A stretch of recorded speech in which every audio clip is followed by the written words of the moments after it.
Bonjour et bienvenue dans cette vidéo, je vais vous expliquer, vous détailler comment répondre à cet exercice pour les suites 3 et 4. Dans une autre vidéo, je vous explique comment faire avec votre calculatrice pour vérifier tout ça.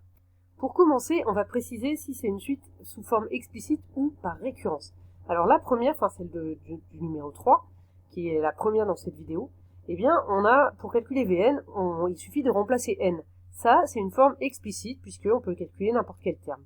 Pour la deuxième, par contre, pour calculer un terme de la suite, Wn plus 1, il faut le terme d'avant, Wn. Ça, c'est une relation par récurrence. Et on est obligé de calculer les termes un par un pour arriver à celui qu'on veut. Et maintenant, c'est parti pour calculer les termes. On va calculer V1, V2, V3, V4, puisqu'on nous demande jusqu'au rang 4. On ne nous dit pas trop où est-ce qu'il faut démarrer, on va démarrer à V1. Alors ici, il faut bien voir dans la forme explicite, le n qui est ici en indice, c'est le même que là et là.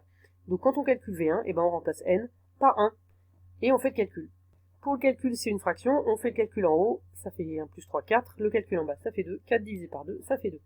Et ensuite, j'ai fait pour V2, donc pareil, j'ai mis en rouge, le n, c'est le même là et là, ici, n, il vaut 2, donc on remplace par 2, 2 plus 3, 5, 2 plus 1, 3, ça fait 5 tiers, ça tombe pas juste, donc on va le laisser écrit comme ça.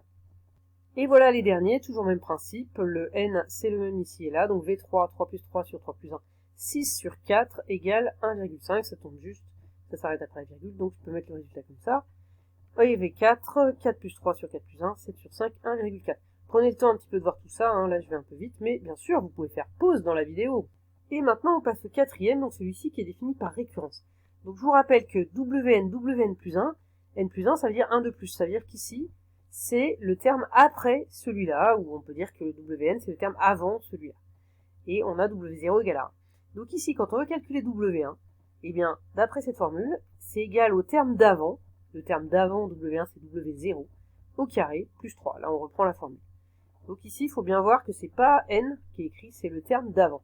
Et donc, pour faire le calcul, W0, on va le remplacer par le terme d'avant. J'ai mis des couleurs pour que ce soit limpide, on va remplacer par 1. Donc, je remplace W0 par ce qu'on nous a donné 1. Donc, ça fait 1 au carré plus 3. 1 au carré, ça fait 1. Plus 3, ça fait 4. Je le mets en rouge parce que du coup, W1, je le mets en rouge. Pour calculer W2, que je mets en vert, W2, c'est toujours la même formule, c'est-à-dire qu'un terme, c'est égal à celui d'avant au carré plus 3. Donc là, celui d'avant, c'est W1. Mon terme en rouge, là, que je viens de calculer, au carré plus 3. Donc je vais remplacer par W1, que j'ai calculé juste avant, qui vaut 4.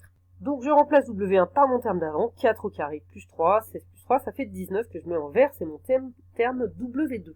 Et je continue maintenant W3, donc c'est le terme d'avant qui est donc W2, au carré plus 3, donc c'est celui que je viens de calculer, 19 au carré plus 3, 361 plus 3, ça nous fait 364, que j'ai mis en violet, il me reste W4. Toujours le même principe, W4 c'est égal à celui d'avant qu'on vient de calculer au carré, donc je remplace, plus 3, pardon, je remplace 364 au carré, là ça fait vite des nombres très très grands, et on obtient ce nombre 132 499, et voilà pour cet exercice. Dans une autre vidéo, je vous montre avec la calculatrice.